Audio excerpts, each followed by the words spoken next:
Colin. These are the options. Used to be employee. These are the options. I gotta make it to make it. I gotta make it to make it. For context, guys, like I have no clue the questions that he's going to ask, and besides just thinking about like the audience, think about like you. What do you want to know from me? Not just thinking about, hey, what would they want to also know, but maybe, because that I think could get even deeper. So the question was specifically about the military. Did it help from an organization standpoint with my entrepreneur journey? And I would say absolutely. It has been an incredible play from a structure and accountability standpoint. I think a lot of people lack the discipline when they get out of the military, which is why you look at the homeless rate as across the nation. It's a pandemic in itself, because they lack that discipline and they don't have that inner drive of what's next. When you're in the military, they tell you right place, right time, right uniform. Like, you literally have a structure and it's extremely organized. You mentioned organized, and that's the first thing that popped in my head, is that same type of organization that we have at Redline, which is, you know, the exact same time with key leaders within my organization, Monday at 2 p.m. And it's been that way for a while. The leaders for the department heads, every single day they report at 7:30 for their morning meetings. And they have their structure of like, hey, what can we do to win the day?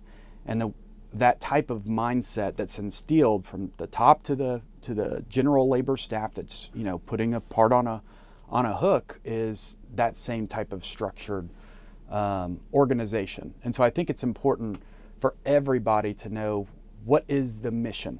What's the purpose? Where are we going? Distance, direction, without the distractions. What can we do to win the day? And military absolutely helped. It also helped with like, I would say, a challenge and thriving under pressure. So, you know, I did 100+ combat missions over in Iraq. I was a gunner, was also a driver, and experienced a lot within that aspect of the military. So not being afraid to take things on, and to that point, like every tour of duty, and I did 3, was a voluntary basis, right? I was jumping from company to battalion to try and go, and I've always kind of been that way. What are your thoughts? Like, as a kid, I would say adventure and against the grain, very stubborn by nature, and I guess bullheaded to a sense. When I put my mind to something, there's nothing anybody can deter. Right. And yeah, absolutely. You know, I feel like it was a little bit of a rub off from me, but kind of did things a little different than the normal, you know, the norm. And I guess I always wondered, you know, all of a sudden you were thinking military. Was it because of Coleman, your brother, or you know, was it other people? You know, I know my dad was military. Your grandfather was military. The other grandfather, you know, did that have any influence thinking that way, or was it more just because Coleman went into it and then you wanted to? Yeah, I mean, Coleman. So my context, guys, like, I've got an older brother, 21 months apart, and he served. So he joined at 17.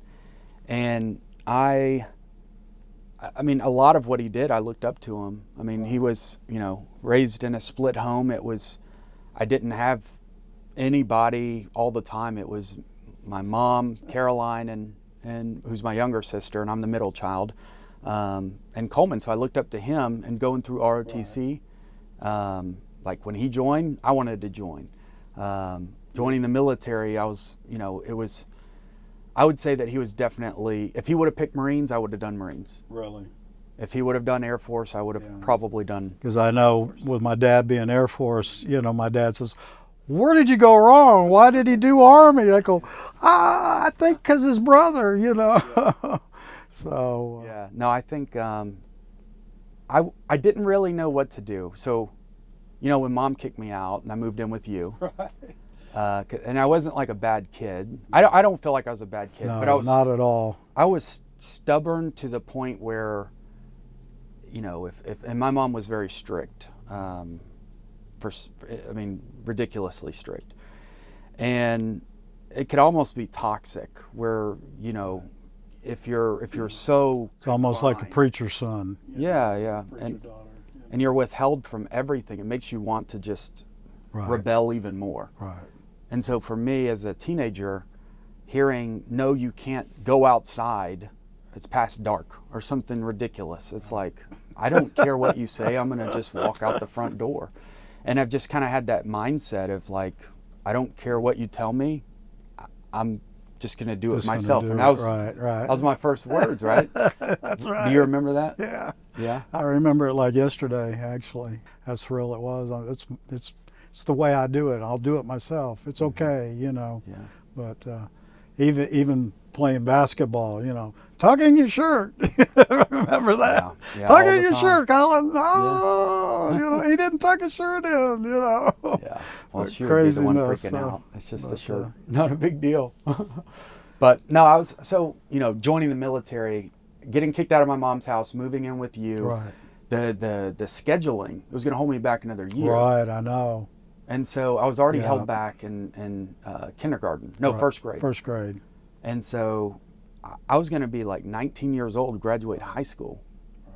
And so I think that's even more of a critical, like, I convinced you to let me join at 17. And, you know, some of my, I guess, persuasion skills were, look, I could go join the military, have free education, and I could graduate potentially with an associate's degree before I even graduate high school. Absolutely. Well, you know, and looking at the big picture and everything, and then I think also when I went to see the recruiters, you know, who I actually ended up working with, one of them at BMW, but they were great, you know, and they sold me too, so felt good about that. You know, the other thing I was thinking about was, okay, so you joined the military, and it wasn't easy what you did. And I know a lot of times, even with manufacturing and what you're doing, but you have this skill of just hanging on, getting up, moving forward. Do you ever just sometimes just, gosh, you know, do you just want to give up? I mean, did you want to give up in the military? Did you know, when it got hard over there and you saw all the things that was happening, did you ever have that feeling of, oh gosh, you know, can't wait to get out? Gosh, I don't know, you know. If I'm being honest, like, military, no. I was always looking forward to that next step. Redline, I've had the vision. The vision's very clear. It's going to be $1 billion company. And I was prophesying that in 5,000 square feet, but, you know, I've got to show up, and there's a big difference between I have to and I want to. And for a long time it was I want to. And it's been more of I have to. Right. And a lot of it's outside of my control, but who do I turn to? Right. I've got nobody. Right. I can't ask you for, hey, Dad, I need $500,000. Right. Right? I mean, so it's like, okay, you got incredible staff, and we do. We have incredible customers and elites, incredible support system, but everything is riding on my shoulders. And everybody looks to me for every major decision, and I don't mind that, but after, you know, so much, Right. it's kind of like, shit, is it worth it? Yeah. Mentally. Right. And it's 7 days a week, man. This sacrifice is just nonstop. Well, what I wondered is, you know, and I see the emails and things from time to time with helping with Redline, all these people promise you the moon. You know, they're always saying, I can do this, I can do that for you, I can do whatever, you know.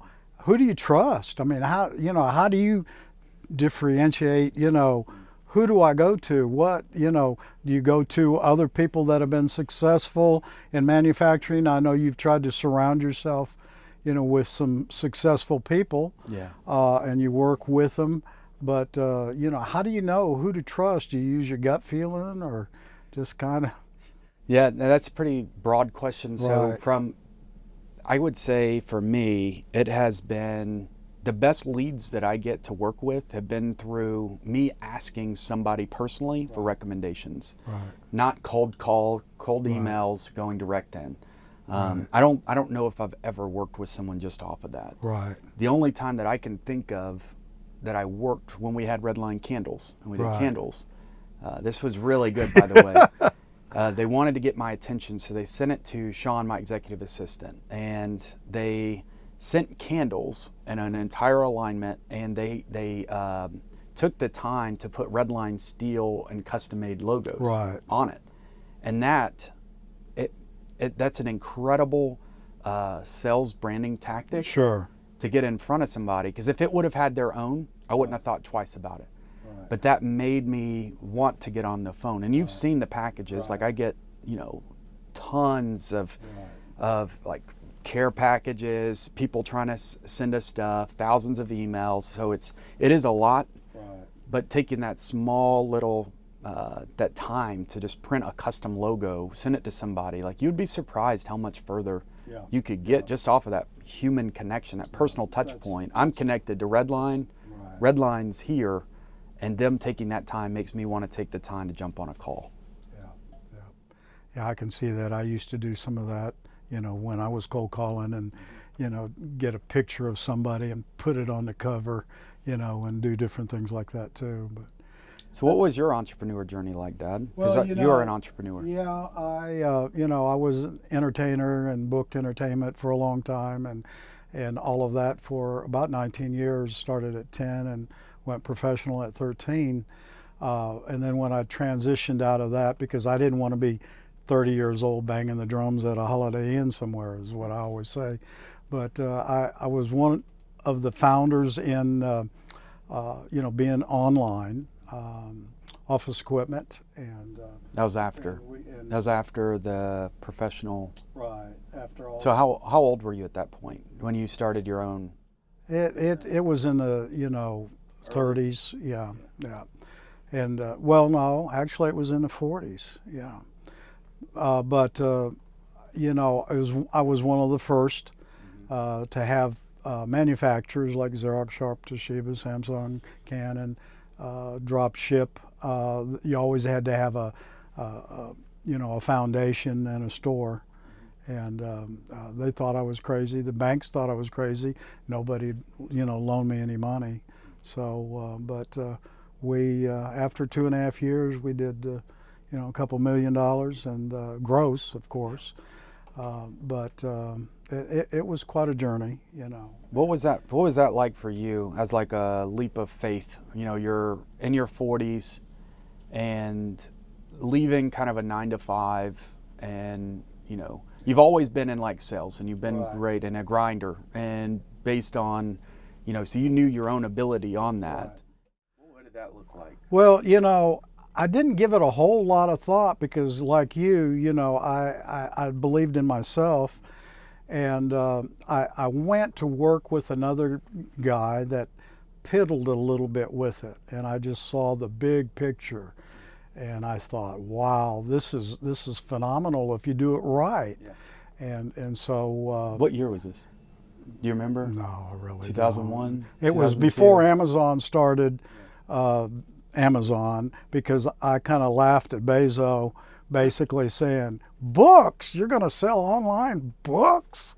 I thought, this is crazy, he'll never make it. And I was already doing it, but just not books. Not books, So it a lot was of copiers, fax, electronic whiteboards, different things like that. And it was right when the internet was coming out. And I was actually going to some of the colleges and saying, hey, look, you need to stop this typing stuff. You need to do keyboarding and teach computers. And they thought, well, we're just not quite there yet. And I thought, well, you need to be, So it was kind of being a visionary, like you, starting into the steel decor and everything. Yeah. So let me just give some context there, guys. So my dad founded a company called businessneeds.com.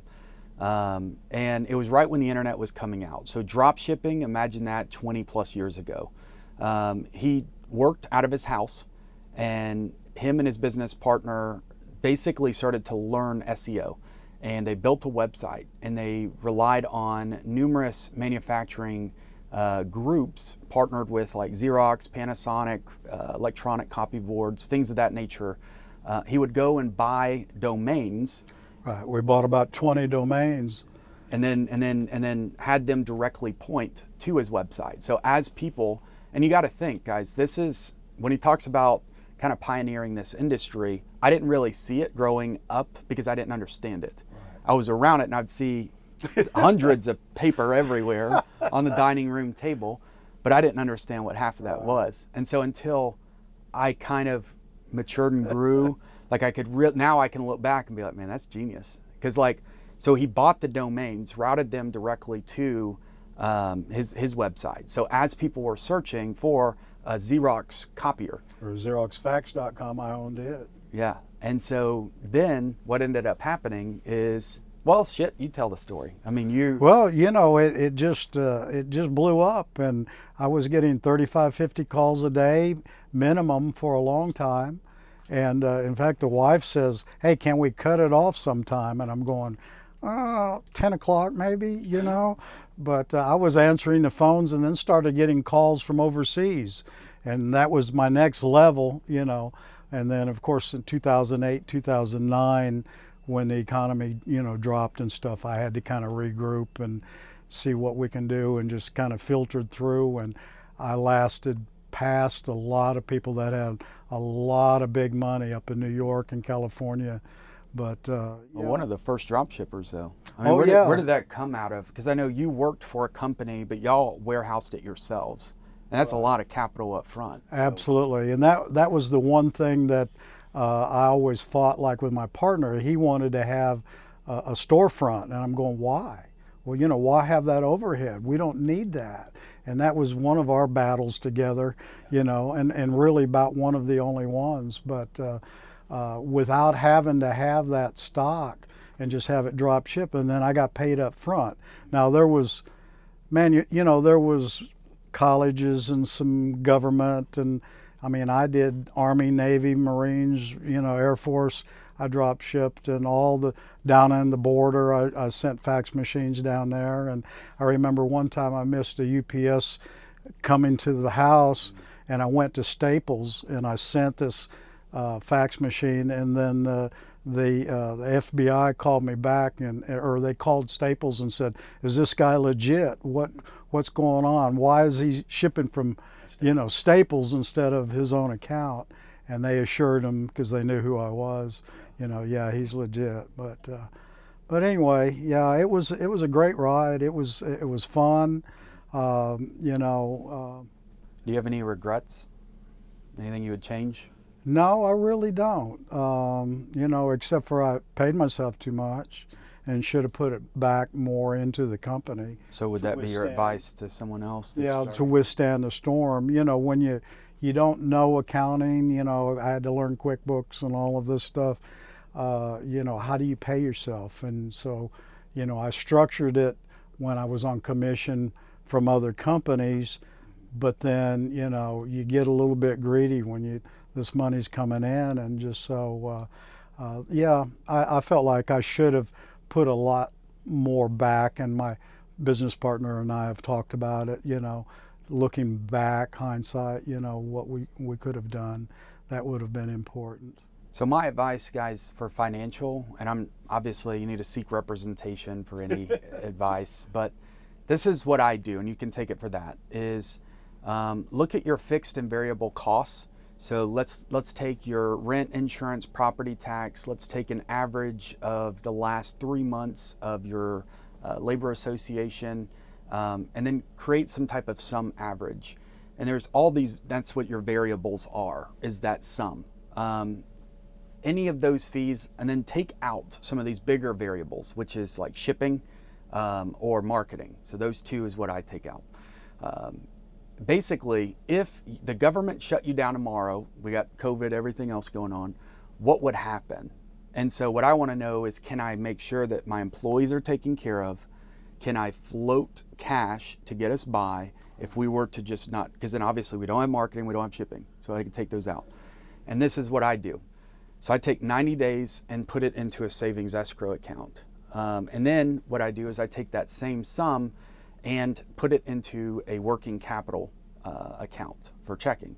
And then from there, I've any major purchase decisions, which that would be about $50,000 on a single item, maybe equipment, I would make that decision predicated on that. So at that point, let's just call that $1 million. So $500,000 into a savings escrow, $500,000 into working capital. I have to have $1 million in liquidity, and that's my zero. So my zero starts there. Now, when you can have that mindset that your zero is truly $1 million, when you dip below that, you start to have your decisions become wiser. And it took me nearly going through bankruptcy in 2018. We went through that tough Christmas to start thinking that way, and to start kind of, because I don't have experience, I don't have a degree, trying to figure out like I don't have a mentor, like I don't know where to even start on a savings threshold or anything else. But I'm very thankful that I was able to figure that out. I don't know how I did, but just write down all your fixed variable costs, 90 days, and that was a lot of logic, but it takes, it takes some thinking and thinking it through, that's for sure. I think the other question I had to change a little bit in the subject is, here you were a fitness model and very, very successful. How hard was it to go from basically a rock star fitness model, seems strange talking to your son about this, but to manufacturing? Because, there's no glamour or whatever, glitter, because I know being in the entertainment business like I was, you kind of have that showmanship and you have this, and then all of a sudden you're kind of, a shadow or whatever. You're a name, you've got a business, but there's an ego there that has a little bit of a thing that happens. How hard was that? Did you have any problems with that transition, you think? No, not really. I've got a lot of inner confidence within myself. I look at things differently. But growing up, I was always a hard worker. I was that guy that was out there pushing the push lawnmower, cutting grass, trying to cut the neighbor. Want to cut the neighbor who says, "Please, I'm old. That's all I can do." I remember that. Yeah. So just young as a hustler, just trying to figure out a way to make money, right? Going to flea markets. Flea markets. Flea markets. I remember he buys clippers, these War or Whirl or whatever clippers, from one guy in the flea market, and goes down about 10 booths and resells them and makes $4. I remember that, and I thought about that the other day. I had to laugh because I saw some clippers at Goodwill, and I thought, that's Colin. That's funny. So he's talking about people edging up your. So we would literally go and flip. Even Pokemon cards back in the day, like early flips. We were one of the first. Beanie Babies. I had about $10,000 worth of Beanie Babies, and we flipped them. I had people going to England buying Princess Diane and reselling and making $400 or $500.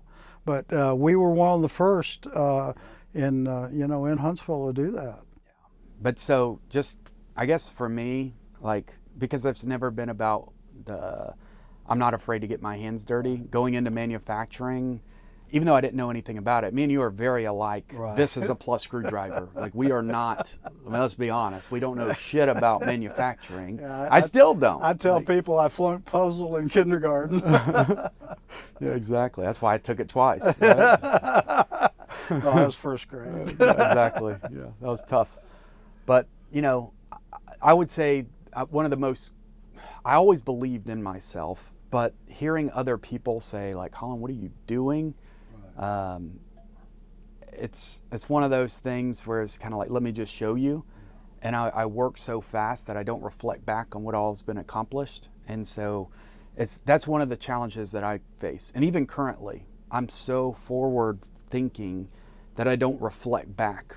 And when I hit 1 million orders, I remember it like it was yesterday. And it wasn't even, honestly, it was almost like it was yesterday. Yeah.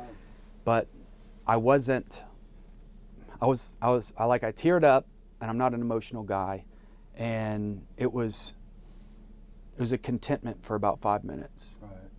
And then it went to, I want to hit 5 million. Right. I didn't even go to 2, didn't celebrate.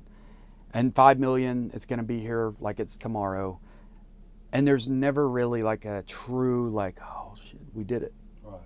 And I don't know if that's kind of a separator, but at least that's how I feel. Is like, it's hard for me to look back.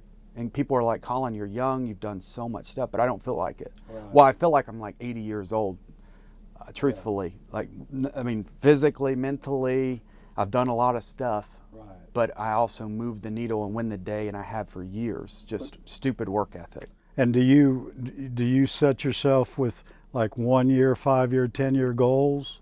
Do you write them down? Do you talk to people about them? Yeah. It's part of being a vision.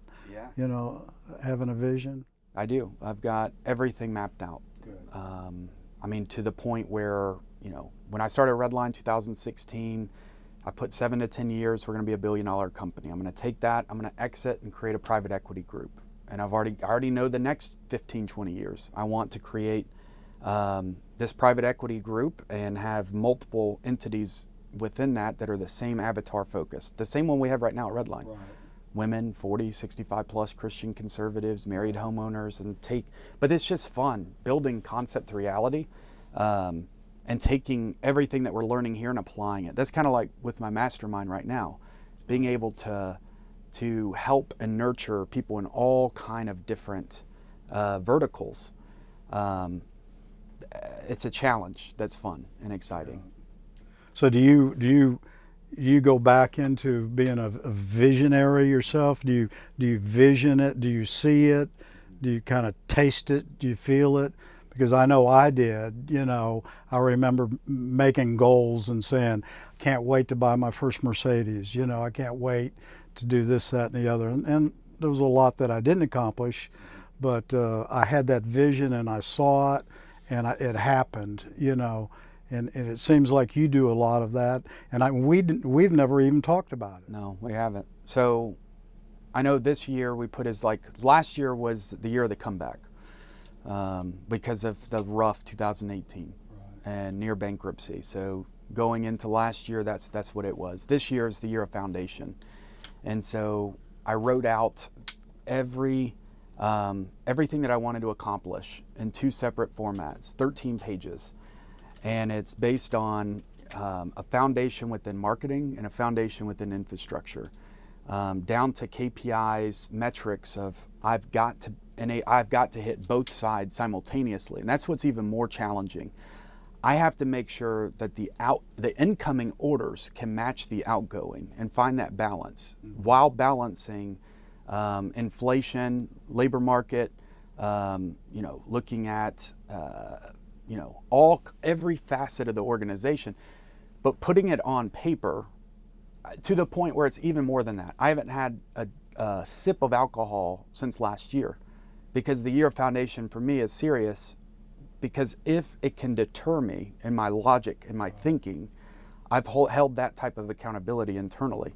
And I'm probably an extremist. Most people would not go to this form of like high demand internally. But I hold it very personal, because I don't have a fail-safe.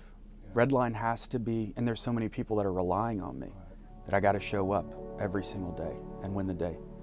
Dad, we're gonna have to cut it short, but thank you for being on the show. Sure. It's a very cool, special episode. And I do want to ask one quick question before we leave. And it's a hard question, because it's, you know, it's something I don't even want to think about. For me, for you, for Coleman, for anybody. But if you were to pass away tomorrow, what do you want to be remembered for?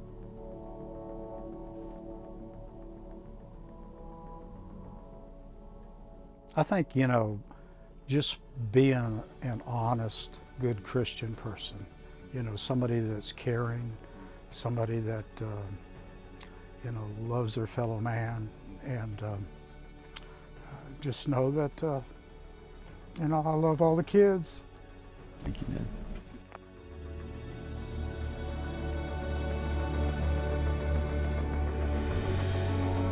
Don't forget to like, comment, and share this video with your friends. And every Monday, Wednesday, and Friday, a new episode drops. Also, you can be on the show. If you go to invite.millionairecreator.com, you can apply, it's free, and you may have a chance to be on the show with me, Colin with Colin. Be sure to share this video, and if you do, we may reshare your post. Also, if you enjoy entrepreneurship just like I do, I would encourage you to go to our new website, millionairecreator.com. We have some incredible products from steel merchandise, canvas, apparel, and education courses, ebooks, and physical books. So guys, millionairecreator.com, check it out for yourself. I know you'll love it, especially for all of those entrepreneurs out there. Think of me as a recruiter, and I'm building an army of millionaires in this Millionaire Creator journey. I'm Colin Wayne, your instructor from Millionaire Creator, and someone that has been to war, that's battle tested, bootstrapping my business to over 150,000 square feet, and the fastest growing company in the state of Alabama. For the first time ever, I'm here to reveal my tactics and strategies that work in today's state, not something that worked years ago.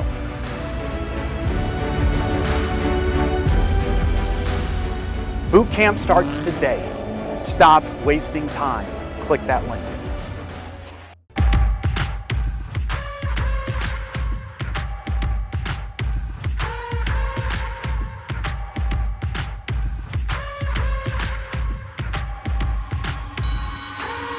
Boxes, I cannot fit in the boxes. Stop it, quitting was never an option. Exhausted,